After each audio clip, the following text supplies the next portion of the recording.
Hello दोस्तों, आज हम बात करने वाले हैं मोटर वाहन दुर्घटना के केस की संपूर्ण प्रक्रिया के बारे में। जब किसी व्यक्ति से किसी गाड़ी से दुर्घटना हो जाती है, एक्सीडेंट हो जाता है, तो उस व्यक्ति के ऊपर दो तरह की लायबिलिटीज आ जाती है। एक होती है सिविल लायबिलिटी और दूसरी होती है क्रिमिनल लायबिलिटी। तो आज हम इस वीडियो के माध्यम से सिविल केस यानी कि क्लेम केस की बात करेंगे। आप लोगों को मालूम होना चाहिए, जब किसी व्यक्ति का एक्सीडेंट हो जाता है किसी वाहन से, तो वो दो तरह से केस डाल सकता है। एक सिविल केस डाल सकता है, एक क्रिमिनल केस डाल सकता है। और जो ये एक केस होता है, ये क्लेम केस होता है। इसमें हम एक पिटीशन फाइल करते हैं। जो पिटीशन फाइल करता है उस व्यक्ति को पिटिशनर बोला जाता है। जो केस फाइल करता है उसे पिटिशनर बोलते हैं, और जिसके अगेंस्ट में केस फाइल किया जाता है, जिससे दुर्घटना होती है, उसे रिस्पोंडेंट बोला जाता है।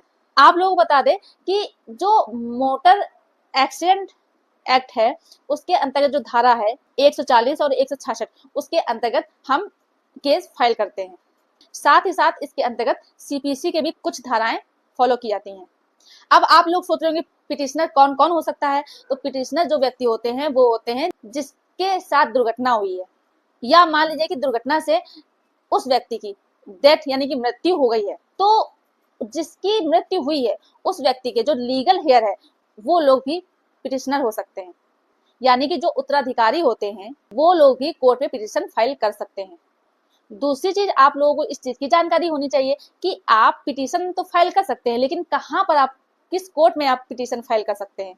तो यहाँ पर आप लोगों को बता दें, यहाँ पर आप लोग दो जगह पे पिटिशन फाइल कर सकते हैं। पहली जगह वो जहां पर एक्सीडेंट हुआ है, या फिर मान लीजिए उस जगह आप पिटिशन फाइल कर सकते हैं जहां पर जो रेस्पोंडेंट है वो रहता है। जहां का उस रेस्पोंडेंट का एड्रेस होगा, वहां के जुरिडिक्शन में जो भी कोर्ट आती है वहां पर आप पिटिशन फाइल कर सकते हैं।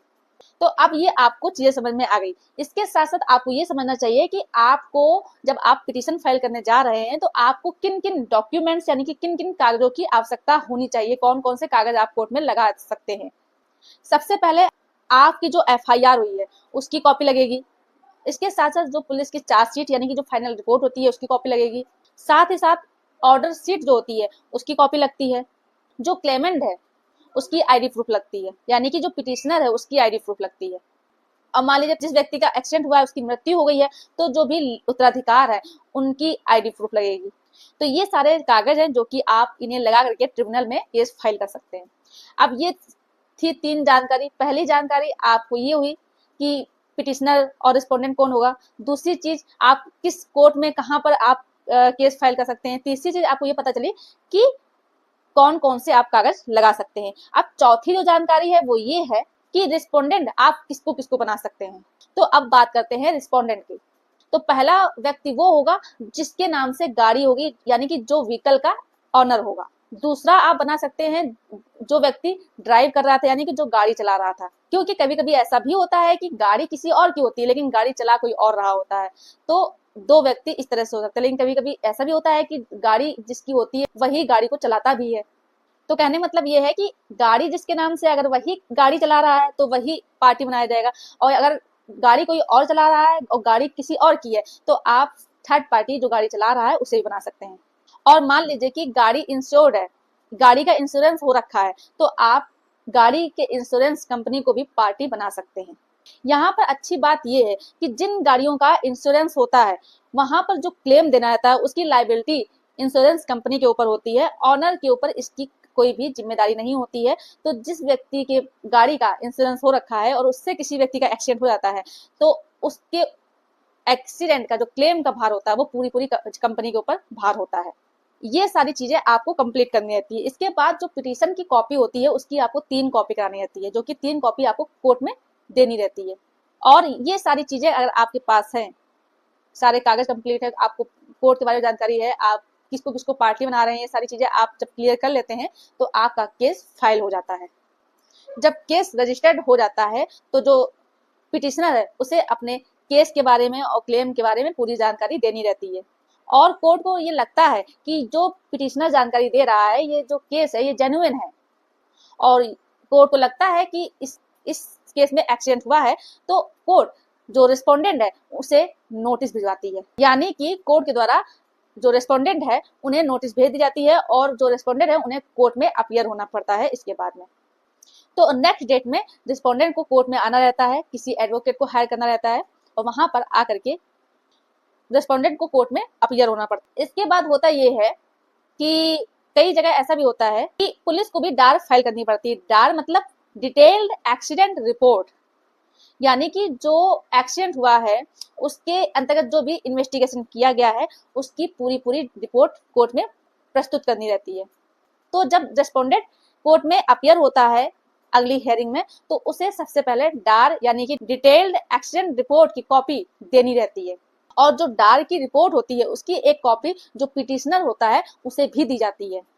और जितने भी पार्टी होंगी उस केस से संबंधित, उन सभी पार्टियों को पुलिस के द्वारा एक एक कॉपी डार की दी जाएगी। जब कॉपी मिल जाती है रिस्पोंडेंट को, तो उसके नेक्स्ट डेट में जो रिस्पोंडेंट है उन्हें अपना रिप्लाई फाइल करना रहता है।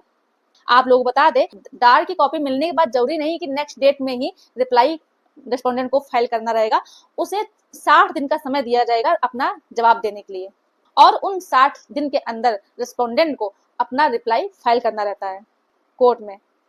जब रिस्पोंडेंट अपना रिप्लाई फाइल कर देगा, WS फाइल कर देता है, उसके बाद जो WS फाइल होने के बाद जो मैटर होता है क्रॉस एग्जामिनेशन की फाइल में लग जाता है। इसमें होता यह है कि पहले जो पिटिशनर होता है उसकी गवाही होती है, उसके बाद जो रिस्पोंडेंट है उनकी गवाही होती है। जब दोनों तरफ की गवाही हो जाती है, फिर जो दोनों की गवाही हो जाती है उसके बाद जो मैटर है वो फाइनल आर्ग्यूमेंट में लग जाता है, और जो दोनों तरफ के एडवोकेट होते हैं वो अपने अपने क्लाइंट के फेवर में दलीलें देते हैं।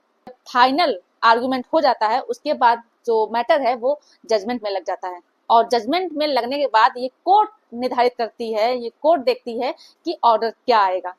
ज्यादातर के केसेस में ये होता है कि एक्सीडेंट हुआ होता है तो जो ड्राइवर होता है और जो इंश्योरेंस कंपनी होती है उसे क्लेम देना पड़ता है, और कोर्ट ये ऑर्डर कर देती है कि रिस्पोंडेंट क्लेम पे करेगा। और अगर उन्हें ये ऑर्डर सही नहीं लगता है तो उनके पास 90 दिन का समय होता है अपील में जाने के लिए, और ऐसे में अगर रिस्पोंडेंट को लगता है कि अपील करना चाहिए तो वो जो MSCT का जो सेक्शन है 173 यानी कि 173 उसके तहत अपील में जा सकता है, और उसके पास 90 दिन का ही समय होता है। लेकिन आप लोगों को बता दें कि अगर कोई रिस्पोंडेंट अपील में जाना चाहता है तो उसके पहले जो जितना क्लेम लगाया गया है उसका 50% ट्रायल कोर्ट में पैसा जमा कराना रहता है, उसके बाद ही रिस्पोंडेंट जो है वो अपील में जा सकते हैं। तो ये था पूरा प्रोसेस MSCT एक्ट के क्लेम के बारे में। तो ये चीजें आप लोगों को अच्छे समझ में आ गई होगी। अगर किसी भी व्यक्ति का मोटर वाहन दुर्घटना से संबंधित क्लेम से संबंधित कोई केस है और वो इससे संबंधित कोई जानकारी प्राप्त करना चाहते हैं तो मुझे कमेंट कर सकते हैं। तो ये जानकारी आप सभी लोगों को कैसी लगी आप लोग मुझे कमेंट करके जरूर बताएं, और अगर जानकारी पसंद आई हो तो वीडियो को लाइक कर दे, शेयर कर दीजिए, और अगर अभी भी चैनल को सब्सक्राइब नहीं किया है तो ये आप लोगों का ही चैनल है, आप लोग इसे सब्सक्राइब जरूर कर दें। धन्यवाद।